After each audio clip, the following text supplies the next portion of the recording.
University में मेरा पहला दिन था और वो मुझे शिद्दत भरी नजरों से देख रहा था। उसने मुझसे बात करने की कोशिश की, लेकिन मैंने उसे इग्नोर कर दिया। यूनिवर्सिटी में वो हर वक्त मेरा पीछा करने लगा।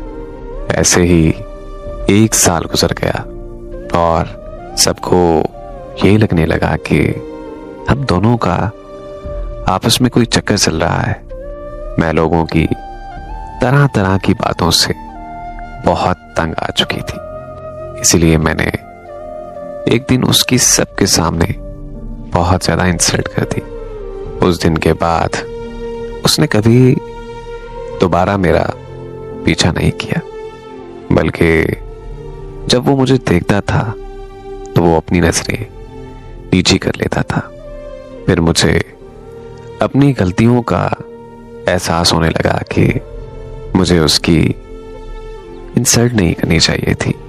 तभी मैं उससे मिली और अपनी उस गलती की मैंने उससे माफी मांगी और फिर हम दोनों बहुत अच्छे दोस्त बन गए। उसने मेरा बहुत ख्याल रखा और मुझे बहुत ज्यादा इज्जत दी।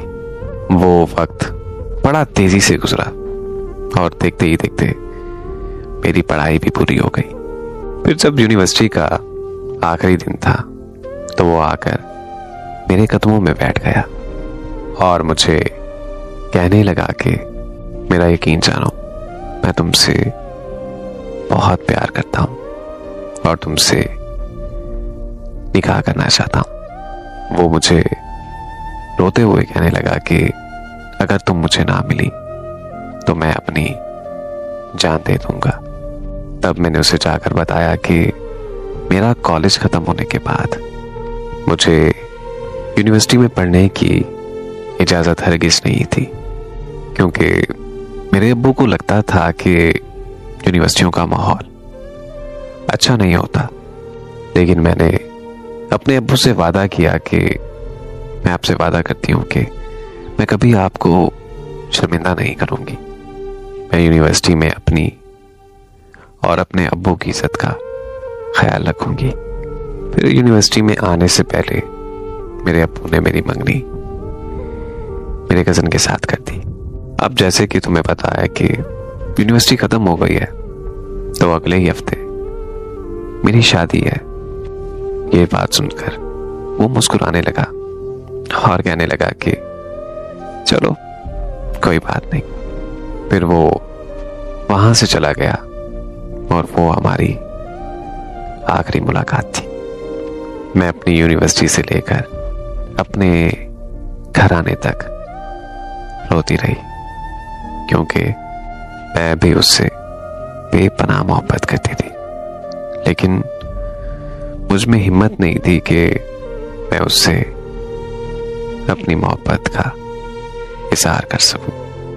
और फिर मेरी शादी वाले दिन मुझे खबर मिली कि उस लड़के ने अपनी जान दे दी है। उसकी मौत की खबर सुनकर भी मैं पत्थर दिल लड़की खामोश रही और शादी होने के बाद मैं अपने ससुराल आ गई। आज मुझे सब बेवफा और पत्थर दिल कहते हैं, लेकिन आज तक मेरे अंदर क्या चल रहा है ये बात कोई भी नहीं जान पाया और शायद ना ही कभी कोई समझ पाएगा।